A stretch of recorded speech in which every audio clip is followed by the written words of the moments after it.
Amidst the rubble of a ravaged street, a young man with dark hair stands with his companions, his expression hardening with resolve. He internally vows to protect this land, even as a voice cries out in confusion about the chaos, insisting they can't attack any further. His companion, a young girl in a large witch's hat, turns to him with a cheerful yet menacing smile. She asks for his permission to turn their enemies into minced meat, while another companion, a woman with long, light-colored hair, looks on with a stern expression, her fist clenched. The stern woman's expression softens into a gentle smile. With his companions ready, the young man's face is cast in shadow, his eyes filled with grim determination. He gives his consent. "Yeah, have at it," he says, before beginning to add something more. The memory shifts to several years prior. A much younger version of the boy sits happily, engrossed in a book. He introduces himself in his thoughts as Adel, the son of the lord who rules over the land of Rydlik. He continued to read, understanding that as the future lord, it was crucial for him to be well-versed in his own lands and the surrounding nations. He excitedly finds a map showing the surroundings of Rydlik within the book. His finger traced the lines on the parchment, identifying the locations one by one. He recognized the kingdom of Ardles, the land of Margrave Randhill, and what he believed to be the land of Count Major. He gasped. A sudden, jarring realization struck him. Though it was the first time he had ever seen such a map, he somehow knew all of the names of these places. The realization struck him with the force of a physical blow. He understood now. All of these names were from a game he used to play in a former life, a game called Ardles' Miracle. The memory of his past self playing that very game flashed before his eyes. He had been reincarnated into the game world. He processed the incredible truth. Reincarnation was real. But his relief was short-lived as another thought surfaced. He remembered the protagonist of the game, the RCLE, and knew that character looked nothing like him. A wave of confusion washed over him. The final, terrifying piece of the puzzle clicked into place. In the game ARCLE, there was no character named Adel, not among the hero's allies, and not among his enemies. The question echoed in his mind, filled with a dawning horror. So, who the hell did I reincarnate into? He racked his brain, trying to place his new identity within the context of the game. The name Adel meant nothing to him, but Rydlik sparked a faint memory. He recalled it was a location that appeared somewhere in the middle of the game story. The memory then struck him with full force. In his past life, he had collapsed in despair upon learning that Rydlik was a place already ruined, with nothing of value left. He processed the implications with a strange sense of excitement. Not only had he been reincarnated into the game world, but he was specifically in the frontier territory that was destroyed by a villain character. That excitement instantly curdled into shock. He wasn't just a minor character. He was someone who didn't even appear in the story at all, a being even less significant than a background mob character. The grim reality of his situation settled in. He possessed no special cheat abilities or blessings, and was born into a frontier destined for ruin. He worried that at this rate, everyone in the town, including his new mother and father, would perish. His despair hardened into resolve. He slammed his fist down, vowing to do whatever it took to crush this doom flag. He refused to let this nation fall to ruin, banking on the one advantage he had, his knowledge of the game. However, as he sat and considered his options, he realized a critical constraint. Judging from the game's literature, the main story wouldn't begin for another 9 years.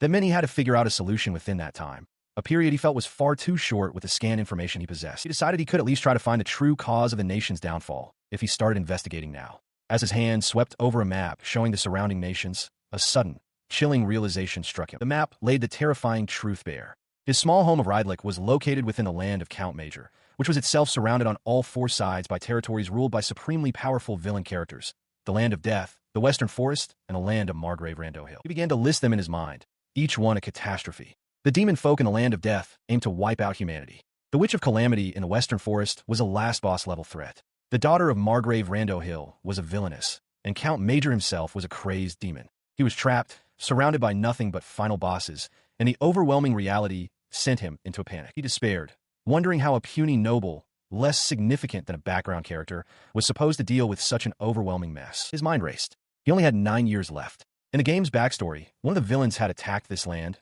but the details were scarce. The fact that the game's main story began in 9 years could only mean one thing. The villains were still active. He was utterly screwed. Driven by this grim realization, he made his way to the northern outskirts, near the Land of Death. He recalled from his memories that there should be someone here, someone who could be a great asset in helping him avoid his doom. As he approached a wooden structure, a voice called out from behind him. Before he could react, a figure appeared, pressing a knife to his throat. The stranger, their face obscured by a hood, demanded to know his name and what brought him here. Startled, he wondered how the person had gotten behind him so quickly. He stammered an apology, but the stranger simply asked for his name again. Kane? The stranger, Kane, seemed to relax his guard, asking if something was wrong or if something had happened. The name echoed in his mind. Kane. He recognized it instantly. Kane Arceus. It was the name of one of the game's villains. He tried to keep his composure, telling himself to keep his voice down. His memories of the game flooded back. Cain Arceus was one of the strongest characters, powerful enough to be a final boss. Due to his cold-blooded cruelty in executing countless humans, he would eventually earn the title Demonic Prime Minister who rules the world. He remembered that, according to the plot, Cain lived in this area as a child. It was a stroke of luck.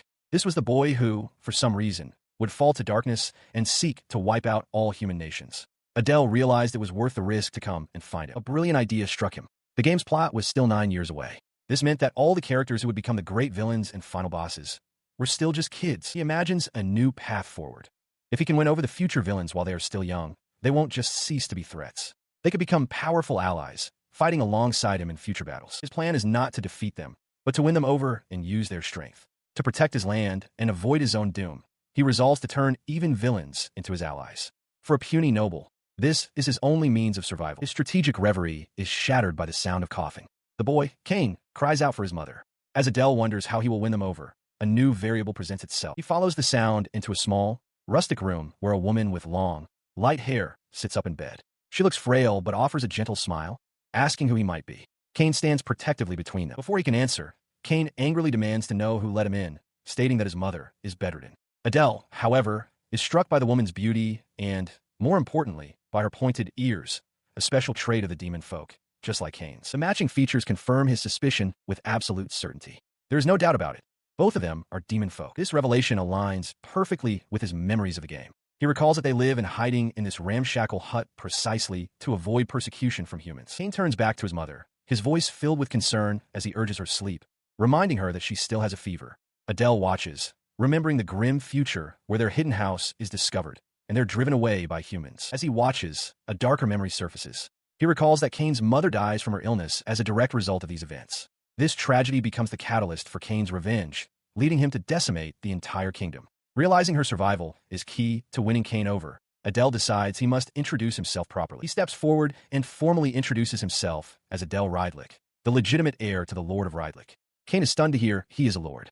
The woman, still weak, introduces herself as Mersha, explaining that her fever hasn't broken despite trying various medicines and therapies. Cain listens with a pained expression as his mother, Mersha, apologizes to the young lord. She expresses her deep regret, fearing she may have passed her illness on to him, and urges him to get well. With a weary look, she adds that her own health continues to worsen. In response to her despair, he extends a hand, a soft light glowing from his palm. He poses a startling question to the ailing woman. Would she believe him if he claimed he could cure her illness? The claim stuns them both. Cain's eyes widen, a desperate hope dawning on his face as he stammers. It can be cured? His flicker of hope is immediately extinguished by disbelief. Quit saying nonsense, he shouts, clenching his fist. Mersha, however, seems to consider the possibility. Unfazed, Adele acknowledges their skepticism and prepares to offer them something more tangible. Adele makes a solemn vow to Cain, his expression unwavering. He declares that if he turns out to be lying, Cain should feel free to kill him. Cain listens, his own face a mask of uncertainty. They arrive at their destination, the mouth of a dark dungeon nestled within the northern forest. Adele confirms this is where they were headed, but Cain, holding a worried Mersha, questions what they could possibly do in such a place. He continues sarcastically, asking if Adele seriously believes a miracle cure for his mother's illness is hidden here, chiding him that this is no way to speak to the Son of the Lord. Adele simply laughs, telling him not to worry. Inside the stone corridors, he finds a suitable spot against a wall. As Cain and Mersha watch with apprehension, Adele announces that this place will do. He turns to them and makes his request, for Cain to cast a beginner-level water spell right there. Cain reacts with disbelief, reminding Adele of his mother's sickness and his confusion. Adele calmly insists that this is precisely the reason for his request. Cain argues that his mother has been bedridden for a long time and lacks the energy for such things, even a simple spell. Adele dismisses his concern, stating that is not the issue at hand. Sighing in frustration, Cain declares the situation hopeless, lamenting that it was foolish to trust a human. He tells his mother they are leaving. As they turn to go, Adele's sharp voice cuts through the air, asking if Cain is running away. He repeats his earlier promise with fierce intensity, stating that he is putting his life on the line. He challenges Cain, asking if he will truly run away without even putting this proposal to the test. Mersha looks on in shock, calling out to her mother. At this, Mersha turns to Cain, her eyes welling with tears. She pleads with him, her voice trembling as she says she wants to put her faith in Master Adele. Adele feels a wave of relief, admitting to himself that he was worried they would leave. Moved by his daughter's plea, a flustered Cain finally relents. Fine, he says, then confirms. A beginner spell will do, yes? He stands silently as Mersha, seated on a stone block, urges him forward. She insists he launch the spell with all his might, certain it will be convincing. In response, he casts the spell. A massive torrent of water erupts from a glowing magic circle, far more powerful than a simple beginner spell. The deluge crashes through the dungeon corridor, sweeping Mersha away in its powerful current. As the water subsides, Cain stares in disbelief, his mouth agape. Adele, however, simply smiles, seemingly pleased with the result. His shock turns to anger. He confronts Adele, demanding to know why a beginner's spell, normally only powerful enough to water plants, had such immense force. He shouts, asking what Adele did to his mother. Adele calmly explains that the spell's incredible power is actually a result of her sickness, much to Cain's confusion. The explanation only deepens his confusion. Tears well up in Cain's eyes as he struggles to understand the connection between the spell and his mother's condition. Before Adele can elaborate, Mersha's voice cuts through the tension. She remarks that after she launched the water spell, her body feels incredibly light, no longer weighed down by the heaviness she felt before. Wondering how this is possible, she attempts to stand but loses her balance, crying out as she falls. Adele moves quickly, catching her before she hits the water. Mersha apologizes, explaining it has been a long time since she was able to stand. Adele reassures her that it is fine, looking at her with a concerned expression. He listens as Mersha, still leaning on him for support, expresses her profound disbelief. She confesses that ever since falling ill, she had resigned herself to never standing again, believing the sickness would eventually claim her life. Tears of gratitude stream down her face. Overwhelmed with emotion, she tells him she truly cannot thank him enough. He offers a gentle smile in return, humbly dismissing her thanks by stating that he only did what was natural. Inwardly, however, he breathes a sigh of immense relief. He had been certain the method would work based on his game knowledge, but he is glad it succeeded. His relief is cut short by a sudden, flustered realization. The water spell from earlier has rendered Mersha's shirt completely see-through. As Mersha struggles to stand on her own, he panics internally, thinking that if Cain were to see his mother in this state, it would ruin the favorable impression he'd made. He quickly apologizes and urges her not to push herself, reminding her that she still lacks energy. Just then, Cain approaches them, his expression serious. He demands to know how his mother was cured by a simple spell. Caught off guard, Adele stammers, unsure how to respond. Before he can answer, Cain provides the explanation himself. He reveals that the illness Mersha was suffering from is called mana illness, a condition where an overconcentration of mana in the body leads to poisoning. He looks directly at Adele, a dawning comprehension in his eyes as he says his name. The fact that such an illness exists seems to connect with something else in his mind. Adele, in turn, looks on with wide-eyed shock. The realization strikes Cain fully. His expression softens, and with a deep blush, he addresses Adele with newfound respect, asking for forgiveness for all of his insulting behavior up to this point. He clenched his fist, explaining that the demon folk have suffered greatly at the hands of humans, which made it impossible for him to trust Adele at first. But, he continued, Adele had been kind enough to teach them a cure for his mother, even putting his own life on the line.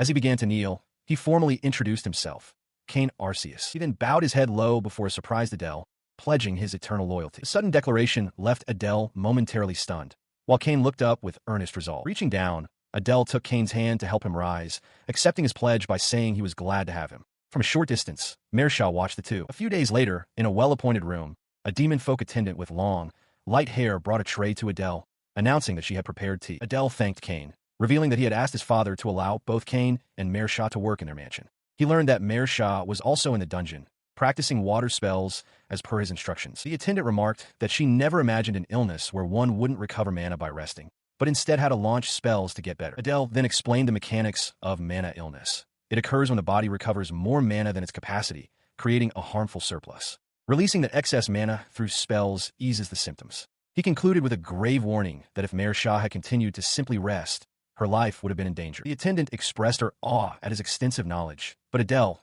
seated at his desk, deflected the praise. He claimed she was giving him too much credit, dismissing his expertise as mere game knowledge. He listened as the demon folk attendant, her face flushed with emotion, pledged her undying loyalty. She expressed profound gratitude for hiring both her and her mother without discrimination, swearing to spend the rest of her life repaying this great favor. But as he accepted her words with a gentle smile, he thought to himself that her gratitude was not the only benefit he had secured. His thoughts turned to his grander strategy. Consulting a book open to a regional map, he traced a path with his finger. This was his next objective. With this decision, he mused with grim satisfaction. The future in which Cain kills him was now gone for good. The target of this new path came into focus in his mind's eye, a mysterious figure in a large, pointed hat.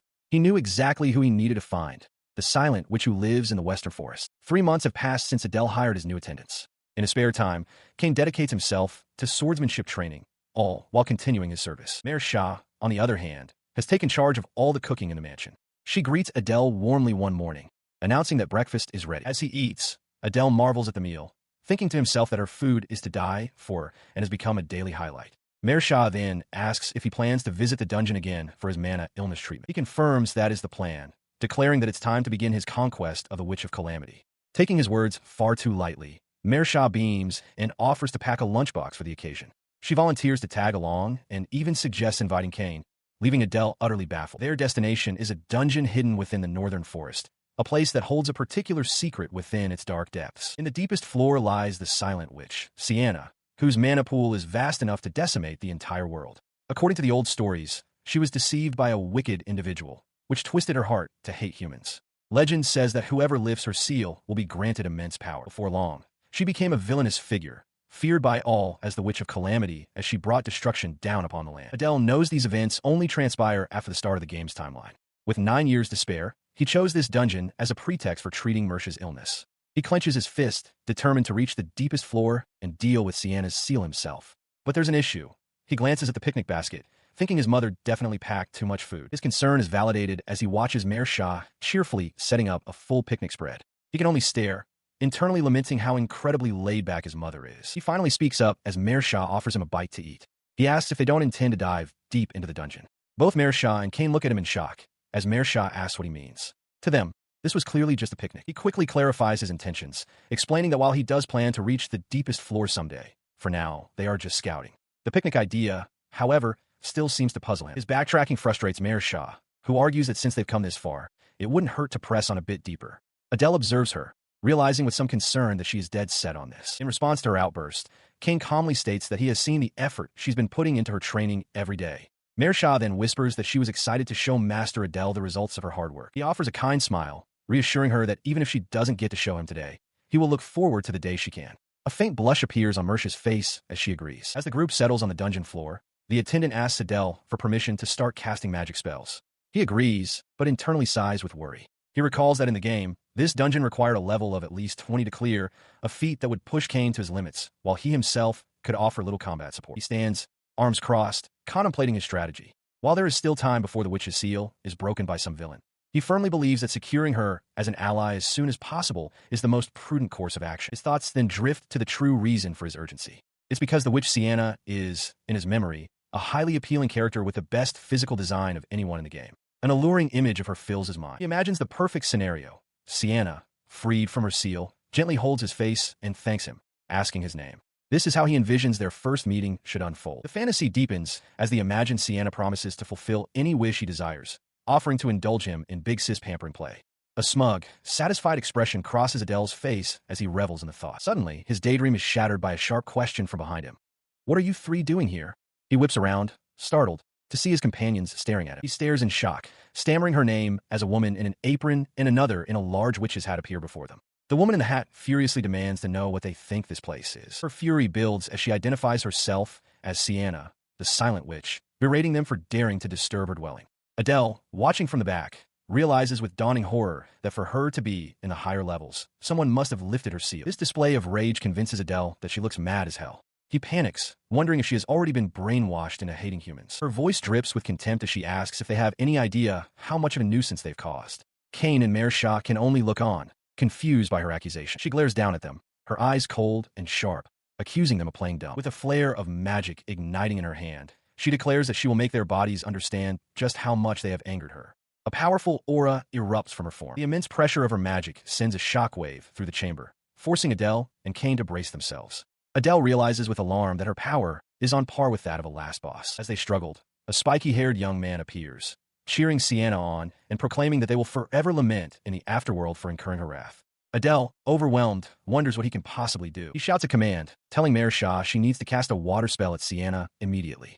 Though startled, Shah quickly acknowledges the order. His reasoning is clear. Sienna's spells are incredibly powerful, but they take time to activate. Their own spell is weaker, but faster. As Sienna gathers a massive sphere of dark energy, he yells for Shah to act now. He yells for Shah to blast the spell at her. A powerful torrent of water erupts, striking the silent witch head-on and forcing a cry of surprise from her. The impact creates a massive cloud of steam, and from within the fog, the witch curses them. Adele, confused by the sudden mist, realizes their water spell not only dispelled her magic, but also created the smoke screen, confirming they were the ones behind the disruption. When the steam clears, the tall witch is gone.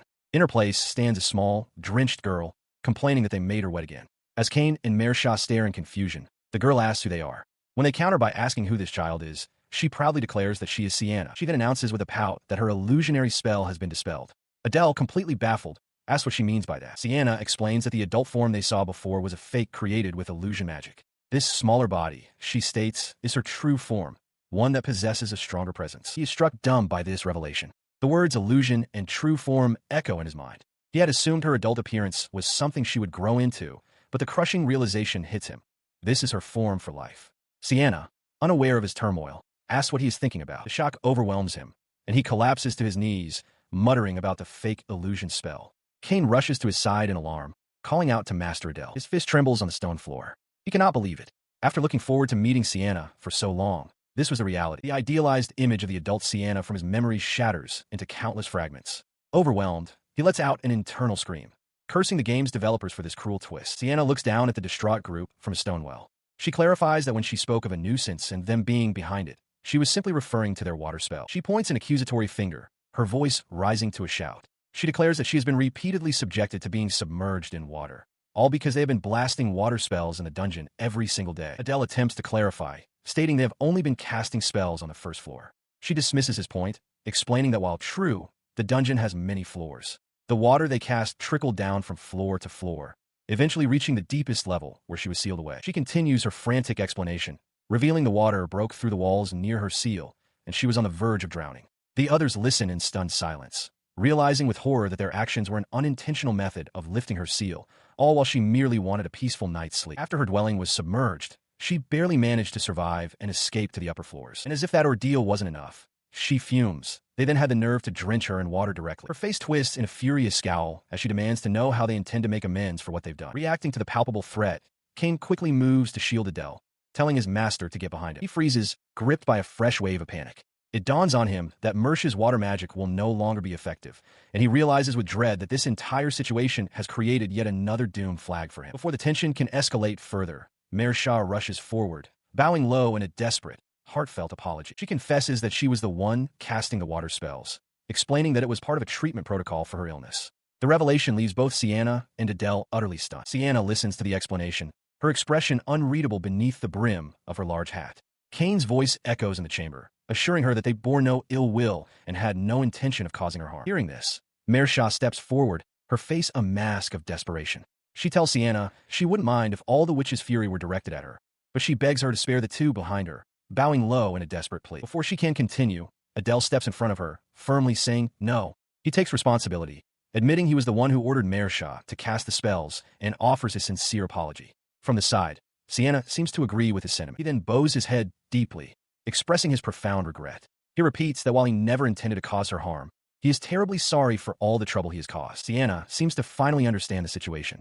As she processes their lack of ill will, Kane clenches his fist in relief and also bows, offering his deepest apologies to Lady Witch Sienna for their insulting behavior. Seeing that she is willing to forgive them, Adele quickly offers to do anything within their power to make amends. Her eyes narrow beneath her hat, a wide, unsettling grin spreading across her face as she latches onto his words. Anything, huh?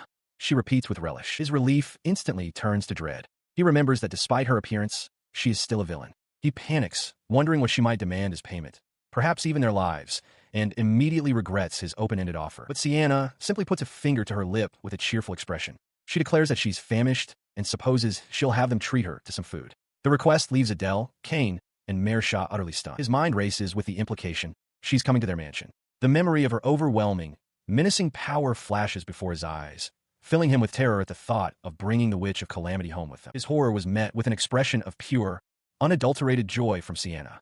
Her face lit up with a beaming smile, cheeks flushed with delight, as she cheerfully told them she was counting on them. Under the light of a full moon, the Silent Witch looks up at a grand mansion, excitedly declaring it to be Adele's home. Adele stands beside her, unimpressed, muttering that it's merely large. His mind races with worry. He recalls that in the game, Sienna was a villain with the power of a final boss. A memory of a destructive explosion flashes in his thoughts. He knows that if he doesn't handle her carefully, it could mean an instant game over. Inside, the mansion is immaculate. Sienna peeks from behind a pillar, marveling at how clean it is.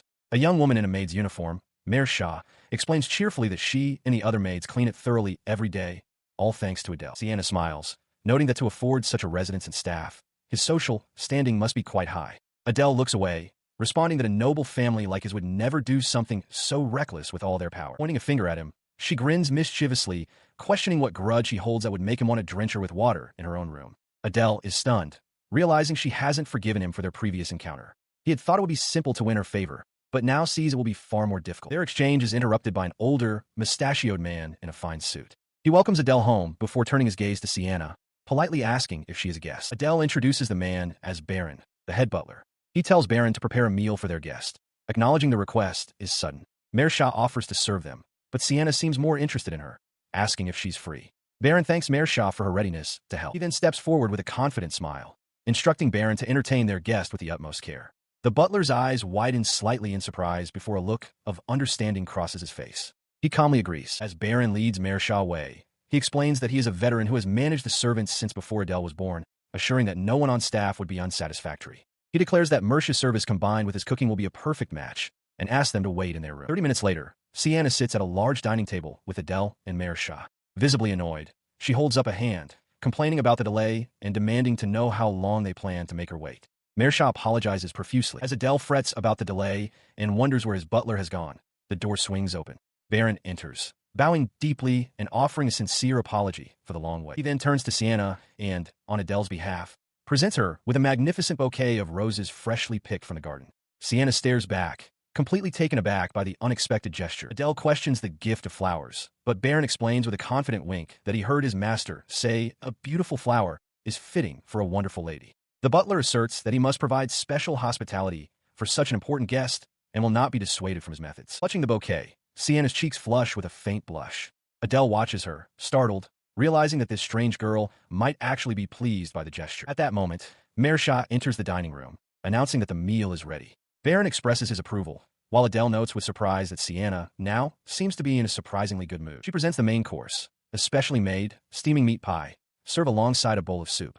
Mersha proudly declares that it is her specialty. As Mersha slices into the pie, she thinks to herself that even if Sienna is in a bad mood, she should still find the food to her liking. With her earlier displeasure completely gone, Sienna takes her first bite. The silent witch, Sienna, takes a bite of food, her eyes widening in astonishment. She finds it warm, soft, and delicious, an experience entirely new to her. Watching from the side, Adele, Mersha, and Baron observe her reaction with expressions of relieved satisfaction. Adele watches her, a thought crossing his mind. Despite having lived for a very long time, he realizes he has never tasted a dish so profoundly flavorful.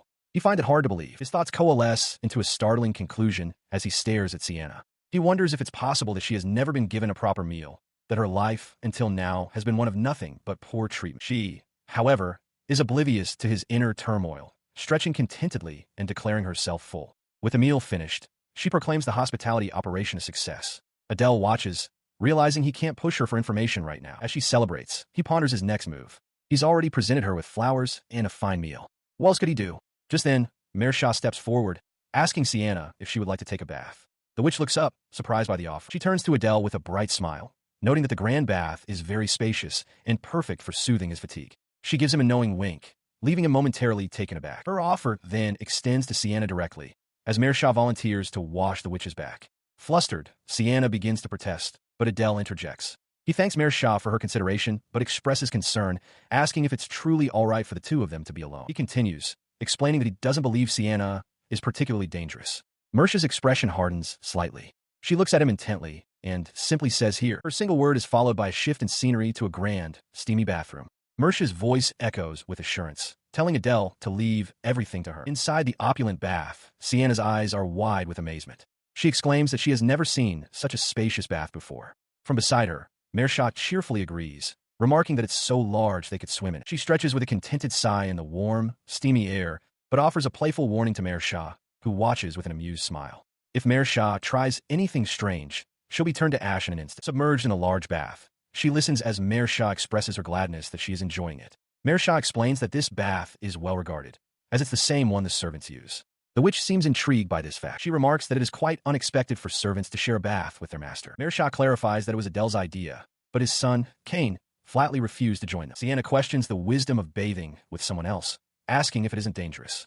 Mersha simply smiles, replying that she wouldn't enter with someone she doesn't trust, leaving Sienna momentarily speechless. Seeing Mersha's hesitation, Sienna softens her expression, admitting it's a shame because she would have been fine with her company. At this invitation, Mersha quickly slips into the water. Now, bathing together, Mersha thanks Sienna for treating her illness. Sienna, however, is lost in thought, finding it hard to believe such a small girl was living in a dungeon. She then mentally corrects herself, realizing that small isn't the right word. She voices this correction, stating that as a witch who has lived for 1,000 years, she is far older than Mersha and cannot be judged by human standards. She muses that it's only because Mersha appears to be of the same generation as Cain that she sees her that way. Mersha gazes at her with a gentle expression and says that, from her point of view, Sienna is simply a very cute girl. The ancient witch is stunned into silence. She splashes the water in shock, demanding to know what Mersha is talking about and asking if she didn't see her use magic. Mersha calmly confirms that she did, but it doesn't change her opinion. Sienna is left utterly flustered, finding it incredible that someone would say such a thing to her. Her stunned silence was met not with awkwardness, but with a gentle continuation from Mersha. The demon folk woman mused aloud, wondering if having a daughter would feel like this, sharing a bath together. Then, with a soft blush dusting her cheeks and a warm smile, Mersha looked toward Sienna and confessed that she was truly happy with the situation. Standing in the bath, water dripping from her form, Sienna looks down in confusion, wondering what just happened. Her footing gives way on the slick surface. With a great splash, she tumbles backward as Adele, just outside, cries out her name in a panic, asking if she is all right. A short time later, Adele sits beside a now-clothed Sienna, apologizing profusely. Flustered, she insists it's fine. The butler, Baron, informs Adele that since Mersha is unavailable, he will prepare a room for Sienna and sternly tells him to hurry along. However, his thoughts are violently interrupted by a massive explosion outside. Adele's face twists in alarm, recalling that Sienna was in a foul mood when she awoke and worrying what might happen if she were caught in the blast. He finds himself in a different room, Sienna's head resting gently in his lap. As she slowly regains consciousness, she dazedly asks where she is. Now sitting together on a sofa, he explains that she slipped and fell in the bath. Sienna vaguely remembers it. Mersha, also present, adds that Sienna seemed angry and was muttering something, though she admits it might have been her imagination. Looking around the grand room, Sienna asks why she doesn't see Adele's parents. He replies that they are away on business. As the heir, he explains, he has more authority than other lords and tends to host guests more often than travel. He then asks why she is curious. Her simple question triggers a painful outburst from Mersha, who kneels before them. She tearfully asks how Sienna can speak to others as if they were her parents when she herself cannot be a true parent without a blood connection, lamenting the difference between their races. Sienna is stunned by the sudden confession. He turns to Sienna, gently stating that while he doesn't fully understand, a blood connection isn't everything. What truly matters, he suggests, is how two people feel about each other. The heavy conversation left Sienna quietly pondering the question of what they truly thought of one another. Moments later, Adele returned, announcing that a room had been prepared for Sienna. He suggested she rest for the time being, expressing his gratitude for the day's events. As he spoke, his hand tightened on his own sleeve, a subtle sign of his lingering unease. As he turned to leave, a hand suddenly caught his arm. Sienna, now in a simple nightgown, looked up at him with a faint blush. She asked if he wouldn't sleep with her, explaining that she still wanted to talk. Adele could only stare back, utterly stunned by the request. He found himself in bed, wide-eyed with shock. Beside him, Sienna lay with her eyes closed, seemingly at peace. His mind raced in panic. He couldn't comprehend how the situation had escalated so quickly and feared the consequences of falling asleep. He resolved to stay awake at all costs. He lay stiff and sweating under the covers, a stark contrast to the tranquil woman sleeping beside him. His tense vigil was broken by Sienna's voice. She asked about Mersha, specifically about her illness. When Adele seemed confused, she clarified, identifying the condition as magic power sickness, a disease where magical energy accumulates within the body. She continued, explaining that without a periodic release of this power, the body becomes saturated. This, she concluded, was why Mersha had been using water magic in the dungeon every day. He processed this new information, wondering why she had brought up Mersha's condition after their earlier conflict in the bath. Then, he recalled her own words. She had simply woken up one day to find herself sealed within that very dungeon. Sienna then revealed a startling truth. She explained that she somehow knew what she was supposed to do, as it was part of the game's programming. In this world, the one who breaks her seal is destined to lend her their power. The thought brought forth an image of his former self, connecting his past life's knowledge to his current reality. She continues her explanation, recalling the past. Those who broke her seal were always afraid of her power, and they never got closer than necessary. They would never share a meal or a bath with her. Instead, they would simply use her abilities and, once their purpose was served, seal her away again in that same dungeon. It was nothing more than a repeating cycle. Adele's eyes snap open in the dim light of the bedroom. Beside him, Mersha weeps in her sleep, her face etched with pain. He recalls her recent behavior, serving him like a dedicated maid, a stark contrast to the feared monster she was supposed to be. This must be a recurring torment for her. She clutches the fabric over her heart, a thought forming in her troubled sleep. In 1,000 years of existence, she had never been treated with such kindness. This feeling, what was it? As she wrestled with this, Adele lay awake, his own thoughts turning grim. He knew that Sienna was supposed to have been completely alone in that dungeon. He recalled the truth of the matter. Her seal had been broken by a party of adventurers who were merely using her. She herself had no connection to them at all. The witch's thoughts drifted. This was the first time she had ever been treated like a person, and yet it felt familiar, like being with a real daughter. She desperately wondered what this emotion was. For hundreds of years, she had waited.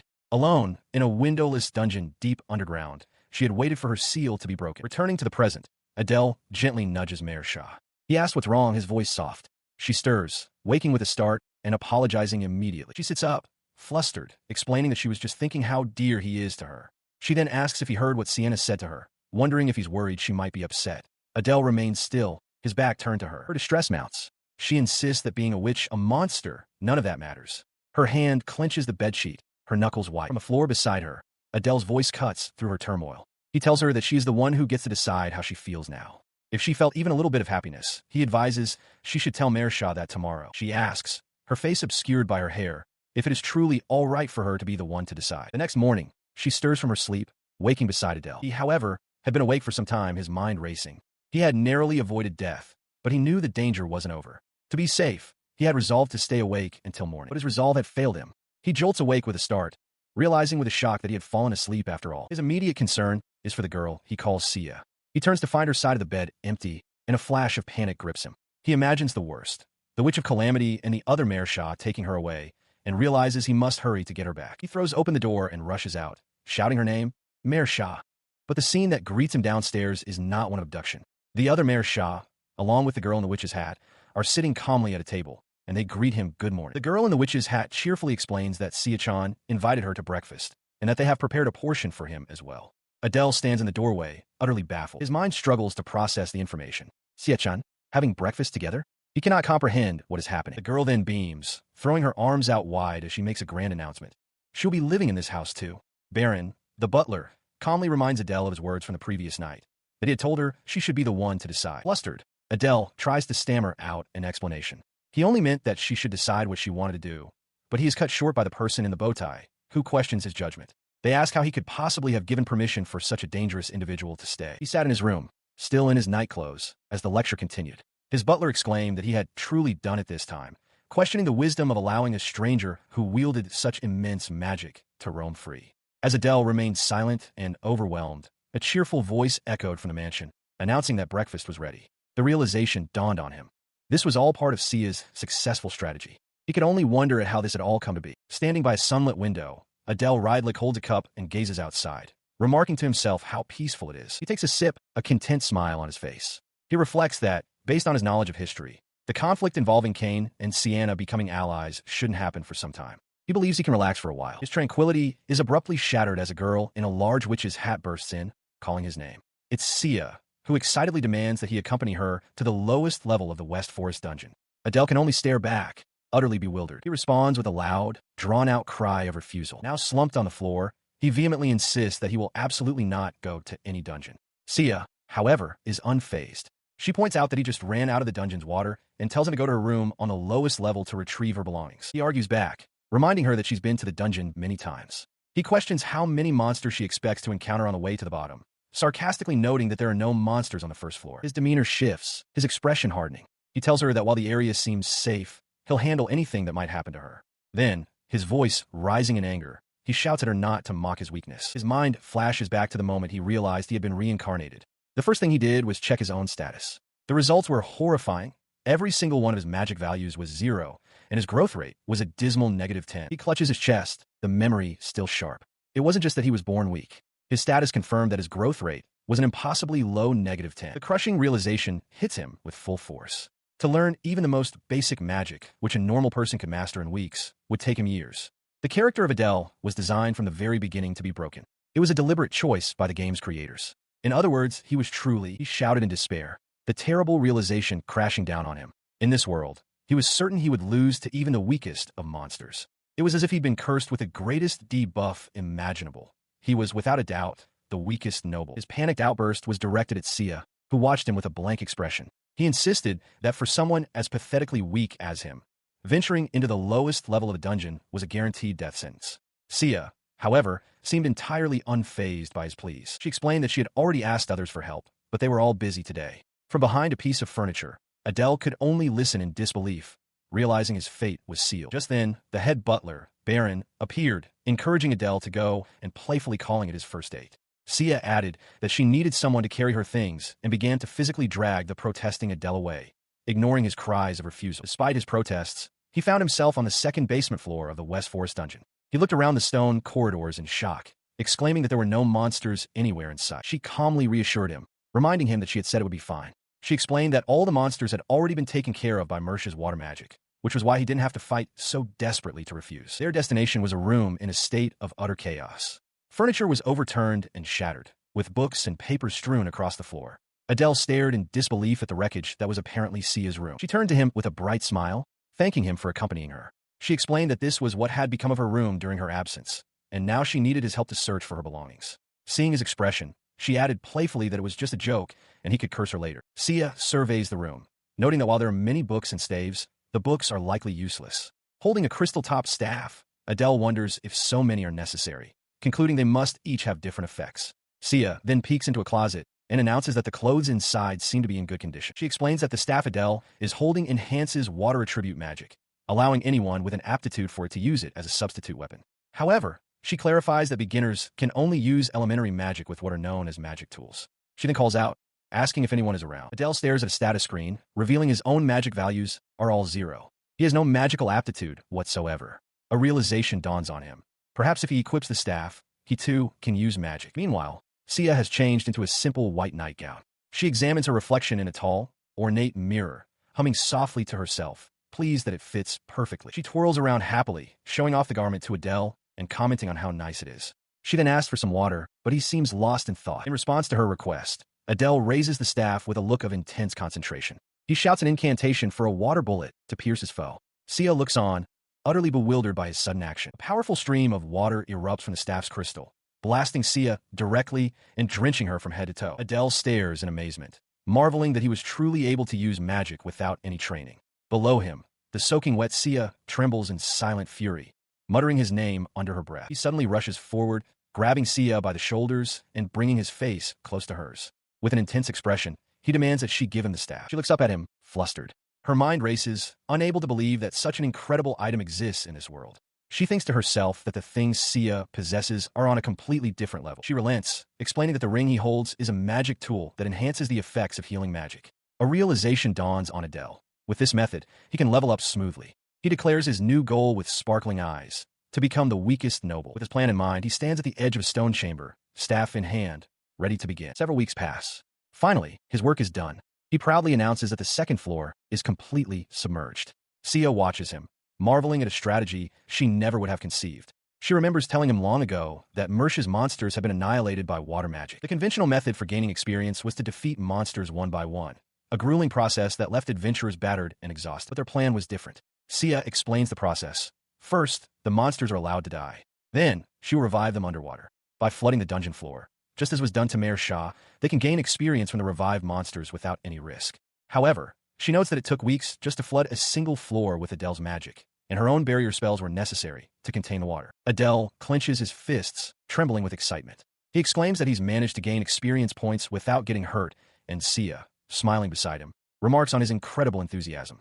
He turns to her, blushing slightly, and insists it's only because she was there to help him. Her smile vanishes as a dark, furry paw suddenly lands on the stone floor nearby. Sia's eyes widen in shock. She stammers that nothing should have appeared, wondering what it could be. From the shadows emerges a large, menacing wolf wreathed in dark energy. Adele stares in disbelief, questioning how it managed to break through Sia's barrier. Sia realizes with dismay that her barrier must have been too weak. Adele steps forward protectively. Recognizing the creature's formidable power from a previous encounter, Sia prepares to intervene, her hand igniting with magical energy as she states that she has no choice but to handle it herself. As she moves, Adele's hand instinctively goes to the hilt of his sword.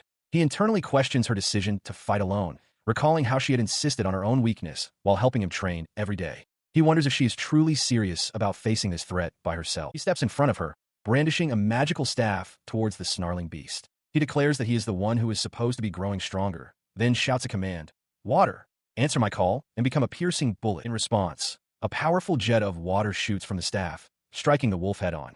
The creature is thrown backward by the force of the spell and collapses onto the stone floor, defeated. Adele stands firm, observing the outcome of his first successful incantation. He leaps into the air, cheering his victory. He turns to Sia, proudly declaring that he's getting stronger. His celebration halts abruptly. However, as a sudden realization dawns on him, his expression shifting to one of confusion. Sia calmly presents a magical status screen to him. Adele, seeing his stats, initially celebrates again, thanking Sia and noting that his water magic value has increased. Sia gently points out that his magic value is now only 1, and that the foe he defeated was hardly a great threat. Humiliated, Adele hides his face. Despite the humbling revelation, Adele's determination shines through. He clenches his fist, a hopeful look in his eyes. He realizes that if he continues to level up at this pace, he might just be able to stand on his own and guide himself away from the destruction flag that defines his fate as a villain. He returns to the manor, announcing his arrival with a triumphant, beaming smile. Sia trails beside him, a look of slight bewilderment on her face. Inside, they are met by an attendant who informs Adele that a guest has arrived from a neighboring territory and is waiting for him. The news catches Adele off guard, and he questions who it could be. The attendant apologizes for the suddenness of the visit. The attendant clarifies that the guest is simply there to offer greetings. But the words neighboring territory strike a chord of alarm in Adele. He whirls around, shouting as he demands confirmation of what he just heard. His mind raced with panic. He had been so careful, yet a doom flag was being raised right before his eyes. He couldn't imagine who this guest could possibly be. From across the hall, a woman observes their return. His question was answered as a young woman with long, flowing light hair stepped into view. With a radiant smile, she introduced herself as Freya Lesgard. The name and face strike Adele with the force of a physical blow, leaving him speechless. His name is Adele Rydlick, and he is a reincarnated person. He recalls the moment of realization in his past life. He had been reborn as the son of a noble family in a remote land into the world of a game called Martia's Footprints. Worse, he was cast as the villainous character, Rydlick, who was destined for ruin. With the main story of the game set to begin in about 9 years, he had no idea how he would be destroyed, but his fate was sealed. The thought sent a jolt of panic through him. He was already on a collision course with a bad end. Faced with his grim future, a devious idea took root. Instead of avoiding his fate, he would embrace it. He decided to seek out the other potential villainous characters, gather them, train them, and turn them into his own powerful allies. It was a 1 in a million gamble, but it was his only hope. His plan had worked to a degree. He had managed to befriend Cain, the last of the demon folk, and the witch girl Sienna. Just when he thought he had finally managed to secure a peaceful path for himself, a new candidate for his potential ruin appeared before him. Standing before Adele and his companions is a young woman with long, flowing, light-colored hair. She greets him formally, introducing herself as Freya Lesgard. He stares in disbelief. Freya's appearance in the game wasn't supposed to happen until the middle of the story. He can't believe that the explosive Saint Freya is standing right here. He knows, of course, that explosive saint isn't her official title. The title of saint is a special honor, one that can only be bestowed upon those chosen by the Grand Shrine's religious organization. And yet, this is the woman who brings destruction to every town she visits. Adele realizes that because he befriended Cain and Sia, the future has changed. He wonders if his attempts to subvert his own doom have somehow strengthened the game's compulsory forces, leading to Freya earning the moniker Explosive Saint from players. Freya's voice cuts through his thoughts. She addresses him as Adele Sama, confirming she was seeking him out, and expresses her delight at finally meeting him. Adele can only stare, startled. A nearby butler informs Adele that a room has been prepared for their guest. Regaining his composure, Adele formally welcomes Freya, thanking her for coming. Internally, he resigns himself to the situation. Now that she's here, he has no choice but to deal with whatever comes next. He ushers his guest inside, urging her to be careful not to destroy the mansion. His primary goal is to have her leave as quickly as possible. Despite his apprehension, Freya sits gracefully in the parlor, thanking him for the kind reception despite her sudden visit. A demon folk maid serves her tea, which she accepts with polite gratitude. She sips her tea, appearing for all the world like an ordinary, gentle young woman. The sight confuses Adele, who struggles to reconcile this image with the stories of her destroying an entire town. A dreadful thought suddenly strikes him. He wonders if, beneath that calm exterior, she is secretly suppressing a powerful, destructive impulse. The thought intensifies. Perhaps even now, she is on the verge of a violent outburst, barely contained behind her smiling facade. He concludes that he must be exceedingly careful with every word and action. As he contemplates the danger, Mayor Shah approaches, noting that there is another unsettling factor to consider. That factor is Sia, who loudly complains that Mayor Shah has put far too much milk and sugar in her tea. Mayor Shah simply smiles, thinking to herself that this level of sweetness is necessary to counteract the saint's bitterness. He watches them, his anxiety growing. A conflict between these two villains would be a catastrophe. He realizes he can't say anything now, but Sia's very presence is a lit fuse near the powder keg that is Freya. All he can do is pray that Freya's temper is a long one. Composing himself, he turns back to his primary guest with a polite smile. He asks what business has brought her to his home, hoping to discern her motives and hasten her departure. She explains that her duties as a saint brought her nearby, so she decided to pay him a visit to offer a greeting. The explanation rings false to Adele. She has never done such a thing before, especially not at this timing and without any prior notice. He knows she is lying. Inside the residence, Sia cheerfully asks Adele if their host, Freya, mentioned anything about a souvenir. Adele, seated beside her, looks up in surprise. He becomes flustered, realizing he has made a social misstep. He explains that in the human world, it is customary to bring a gift when visiting someone's home, and he apologizes for his oversight. Sia, however, is unconcerned with etiquette. She simply recalls that a previous guest brought delicious sweets, and that is all she desires. At the mention of sweets that might still be in the mansion, Sia leaps up with excitement. Her sudden movement startles Adele, causing him to lose his balance and trip forward, falling directly onto Freya, who is seated on the sofa. He lands awkwardly on top of her, their faces mere inches apart. As he stammers an apology, Freya's face flushes a deep crimson. In the background, a panicked Sia also apologizes for her role in the accident. Scrambling to his feet, Adele bows deeply, apologizing profusely for such rudeness towards a saint. Freya, whose face is still burning red, tells him not to worry, but adds with a slight smile that she might not forgive him if it happens again. He remains agitated, gripping his head as he tells himself he cannot afford another mistake. As he frets, Sia, now munching on a cookie, mentions that something has made her curious. She turns to Adele and asks plainly, "What is a saint?" She wonders aloud if it is something truly amazing, a question that catches Adele completely by surprise. He immediately scolds her for her ignorance, exclaiming that saint is a title that everyone knows and holds in high esteem. Unfazed, Sia mutters back, questioning why she should stop asking just because she doesn't know. Turning back to their host, he apologizes for Sia's lack of worldly knowledge. Freya simply offers a kind smile, assuring him that it is quite all right. She then begins to explain the title herself. A saint, she clarifies, is an honorific bestowed only upon those who have been recognized by the great cathedral. These individuals are part of an organization that worships God and dedicates its activities to achieving peace throughout the world. Adele processes this new information, a bead of sweat forming on his temple. He realizes that if he wants to get on her good side, he must act now.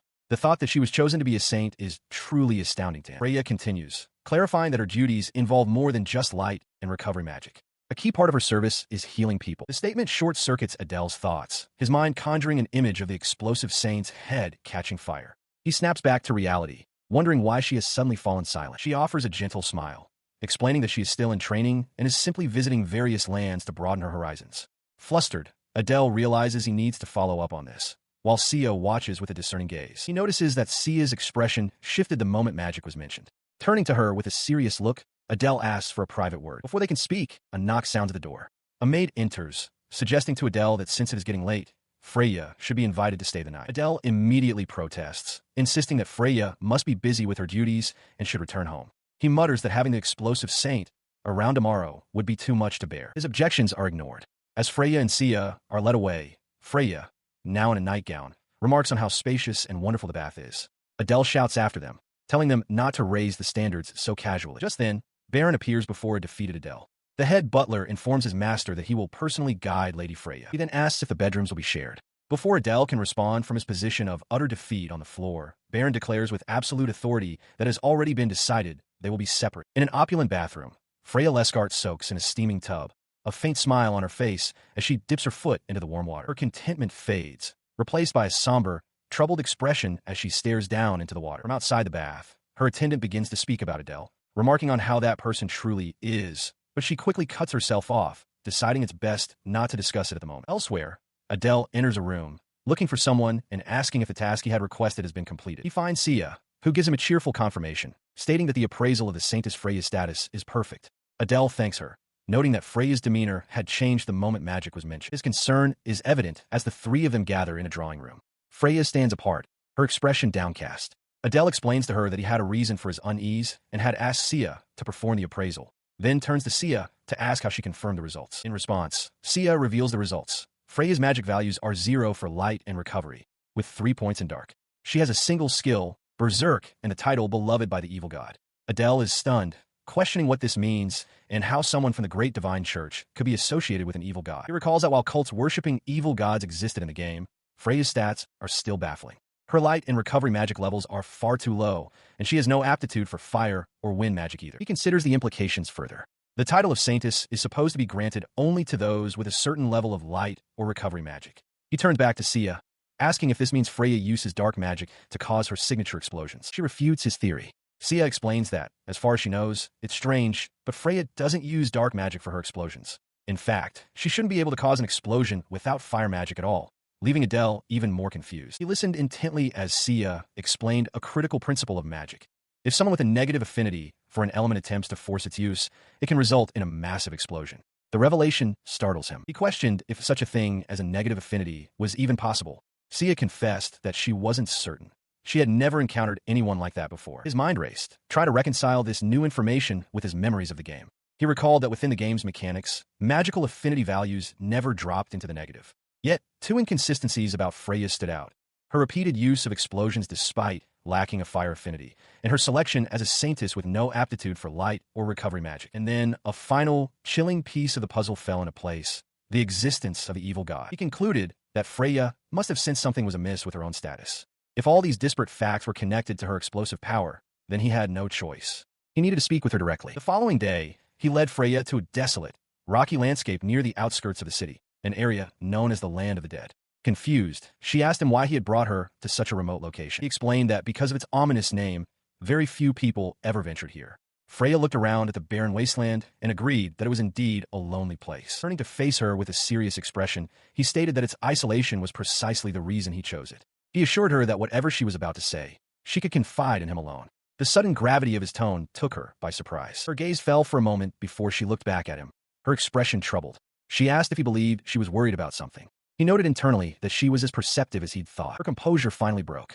With desperation in her eyes, she cried out his name, confessing that she had no one else to rely on. She pleaded with him, begging for his help. Her raw vulnerability left him stunned. Freya explains with a gentle smile that from the very beginning, she felt something was amiss. She had been traveling through various lands simply to broaden her horizons. She continues, clarifying that her sudden appearance in his territory was an impulsive decision, finalized by Sia. Her expression darkens, however, as she recalls how his demeanor shifted the moment magic was discussed. A glimpse of her status reveals the truth. Freya, level 5, with 0 aptitude for light or recovery magic, but a value of 3 in dark. Her title is One Loved by the Evil God, and her only skill is Insanity. The memory of Sia's words echoes. The young witch had explained that a saint is specifically chosen for their inability to use recovery in light magic. She had warned that if someone with no aptitude for a magical attribute tried to force it, the result would be a catastrophic explosion. Understanding dawns on Adele. He reasons that if this is why Freya was causing explosions in the game, then she must be in some kind of trouble. Extending a hand, he declares that he needs to hear her side of the story and asks directly if something is worrying her. They stand in a barren, rocky wasteland.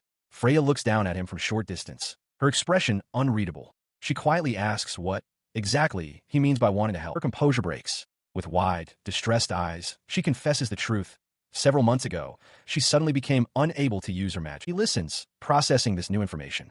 Adele recalls that when she was first granted the title of saint, she was able to use both recovery and light magic. He begins to suspect that her current troubles are directly related to this loss of power. His mind flashes back to what he'd heard. Freya had been hiding her poor health, blaming it on the Great Temple. She had pushed herself to the limit, studying ancient texts and relearning the basics, all to no avail. It was during this desperate time that she heard a rumor about Adele's family. She confirms his thoughts, explaining that she heard a rumor that the daughter of the Rydlick Margrave had suddenly gained the ability to use magic. Clasping her hands, she admits she came to this land grasping at that one desperate hope. The pieces click into place for Adele. She came here to avoid her own destruction by abstaining from magic training, not knowing the reason for her condition. He realizes with a jolt that in doing so, she has stumbled right into a different destruction flag. Before them, a dark, ominous energy pulses from a deep chasm in the earth. He is taken aback as Freya questions him directly. She points out that his efforts were meant to be fruitless, yet somehow he can use magic. With a tone of desperation, she asks him to teach her his methods, if it isn't too much trouble. His mind flashes back to the reason he, with a magic aptitude of 0, could use magic at all. It was because of a magical tool he had received from Sia. He recalls his own grim stats from that time, a growth rate of -10, and the memory of the ring she gave him is vivid. He remembers the day he and Sia bought the ring. She had explained that with it, he would finally be able to use recovery magic. Clenching his fist in the present, he grimaces at the thought of parting with such a precious item. The full weight of the decision crashes down on him. If he gives this ring to Freya, he will lose his only means of using recovery magic for the rest of his life. The internal conflict is immense. He struggles for an answer, sweating under the pressure. Seeing his distress, Freya quickly apologizes for asking something so difficult, assuring him that she will not pry into the methods he used to acquire his abilities. With tears welling in her eyes, she offers to do anything he asks. She begs him for his guidance, explaining that the risk of her suddenly exploding will persist if things continue as they are. She bows deeply, pleading with him. Her desperate words hang in the air, that without her power, she will lose her very reason for existing. Her plea pierces his hesitation. After a moment of stunned silence, he makes his decision and agrees to help. Her head snaps up, her expression a mix of disbelief and hope as she asks if he truly means it.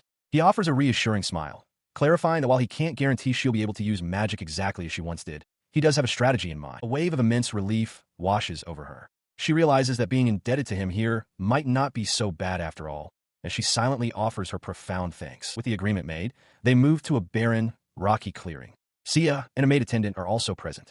Adele steps forward, announcing the first part of his plan, to present Freya with a magical tool. He held out his hand, revealing the small, dark ring resting in his palm. He explained that this was a magical tool with the effect of increasing one's aptitude for magic just by wearing it. Freya, taken aback, protested that she couldn't possibly accept something so precious. As this happened, Sia, watching intently alongside the maid, correctly identified the item as a magical tool, a fact Adele confirmed. Adele explains to a flustered Freya that if it enables her to use magic, it's a small price to pay.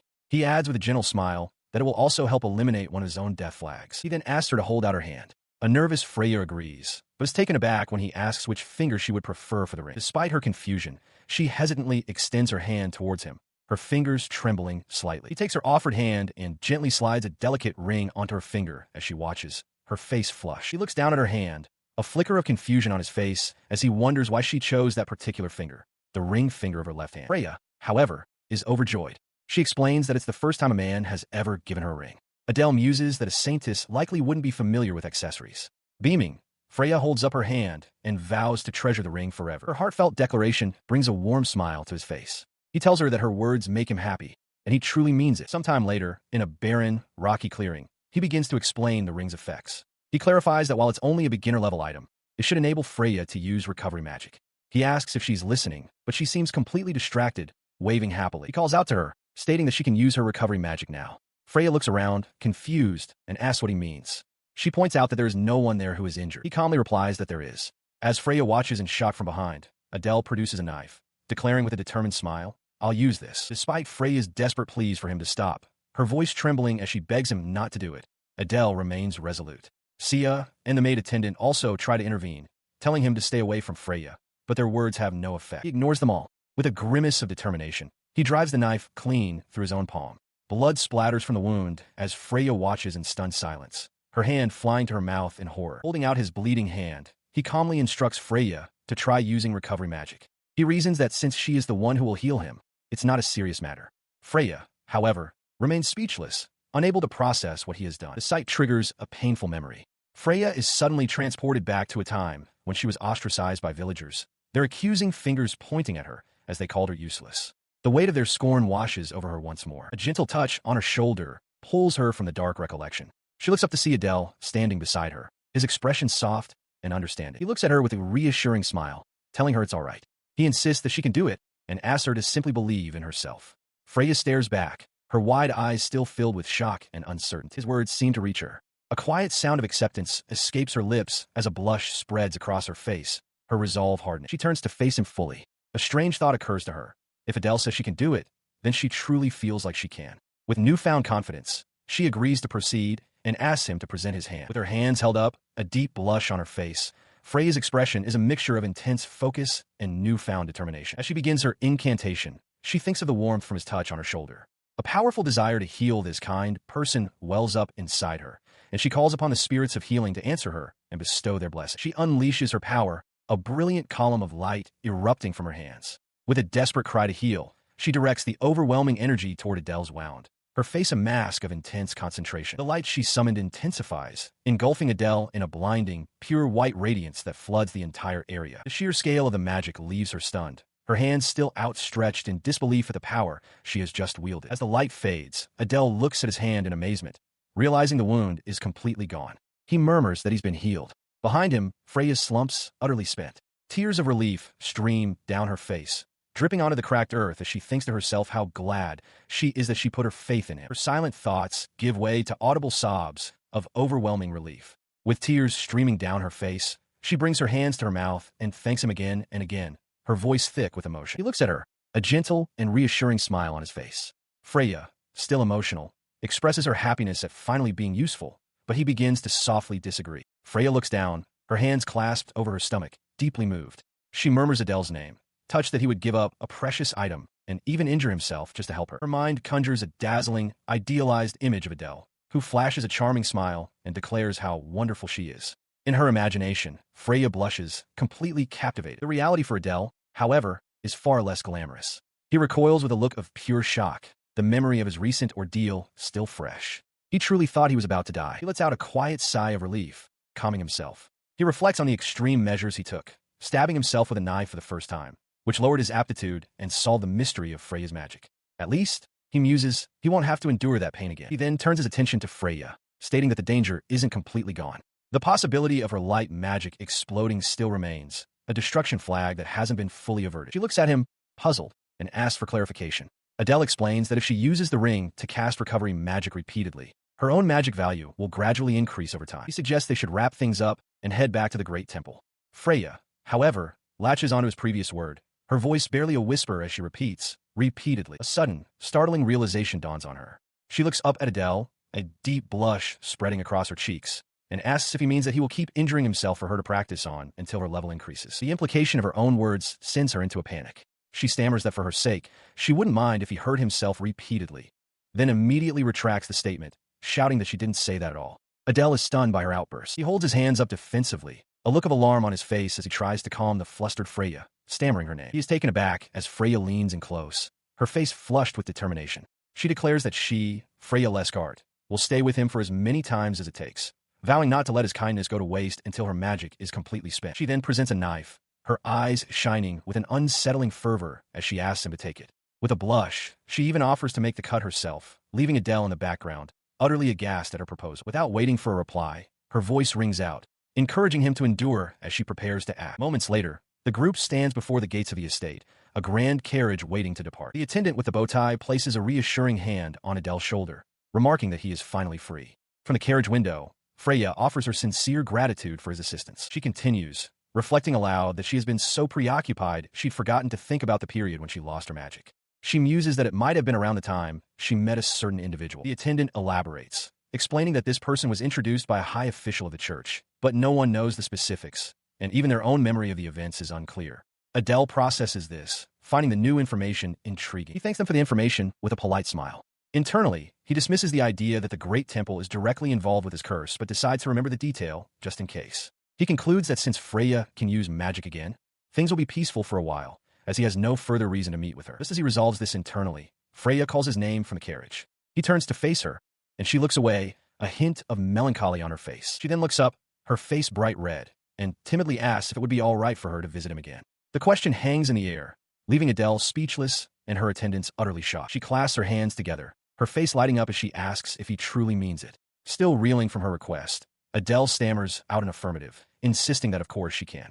Beside him, Baron is visibly flustered by the unexpected development, and the maid looks on in wide-eyed shock. With the invitation extended, the household staff sees her off. As Freya waves from the gate, Baron bows formally, assuring her that they will be waiting for her any time. The maid watches the scene unfold, astonished that Adele has managed to become so close with the Saintess. From her carriage, she waves a final, cheerful goodbye, promising with a bright smile that she will absolutely visit again. Adele, however, remains frozen in place, his mind struggling to catch up.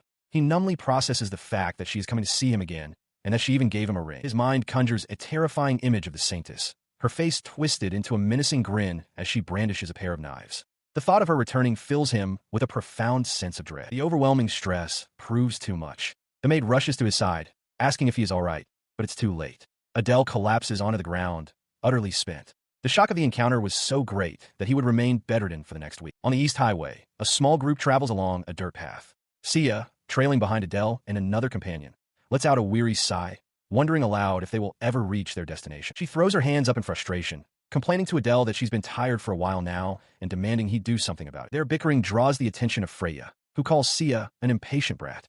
Adele attempts to smooth things over, asking Freya to be more understanding, but Sia retorts that she would have been fine if he had just told her it was only a little further. He then points ahead with a bright smile, announcing to everyone that he can see their destination. Behind him, Sia and their other companion exchange annoyed glances. In a clearing ahead stands a small collection of rustic wooden buildings. This is their objective, the hidden base of the Thieves Guild. The scene shifts to several days prior. Adele, holding a cup, recalls his thoughts on the plan to head east. In that earlier meeting, he was asked if he intended to go as far as the Landhill border territory. He clarified that he did not, explaining that the Rydlick domain is too narrow and weak to defend itself properly. Therefore, if conflict is brewing in the surrounding lands, it is best to strike first. At this, Freya's eyes lit up with a menacing glee. She mused about the possibility of another irregular event, like the sudden appearance of the explosive saint. The thought makes Adele shudder, as he mutters her name in disbelief. He held up a hand, his expression turning serious. He declared that even if it was only a precaution against an event from the game, they needed to increase their military strength. They must be prepared to react flexibly to any situation.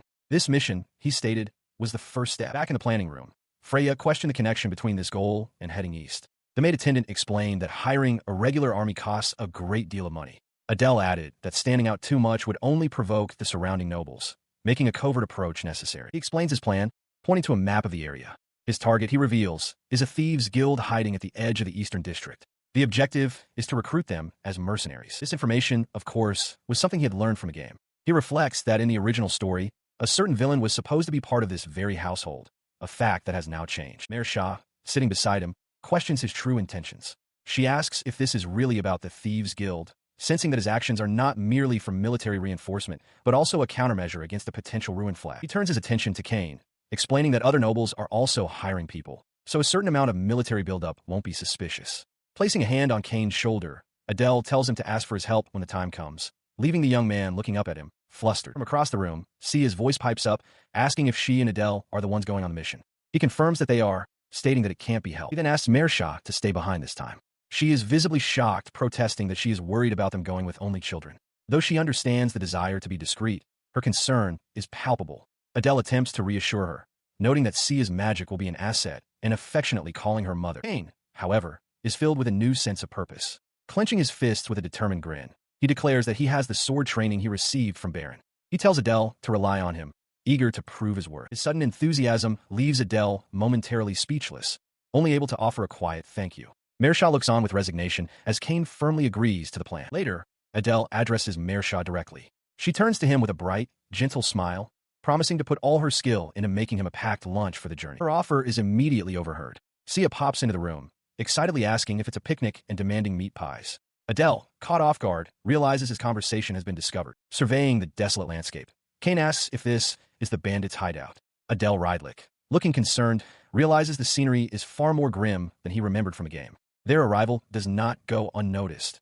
From the rocks, a man exclaims that their pursuers have found them. He and his companions step out, revealing themselves to be the bandits. The younger one complains about being followed, while the leader, wearing a bandana, questions why mere children are here, identifying them as the ones Adele had mentioned. Adele internally notes that there are only two of them, and that the key character from the game is missing. The bandit leader holds back his subordinate, telling him to look closely at their clothes. He warns them that this is a place where monsters roam and tells them to leave quickly. His companion remarks on their fine attire. Adele confirms their suspicions, stating that they are indeed the children of nobles, accompanied by their attendants. A greedy realization dawns on the younger bandit. He suggests that if they capture these rich kids, they can demand a ransom from their parents. As the bandits draw their swords and tell the group to cooperate, Kane steps forward, his expression hardening as he draws his own blade. With cries of resentment for the nobility, the two bandits charge. Adele, recalling his training, calmly issues an order.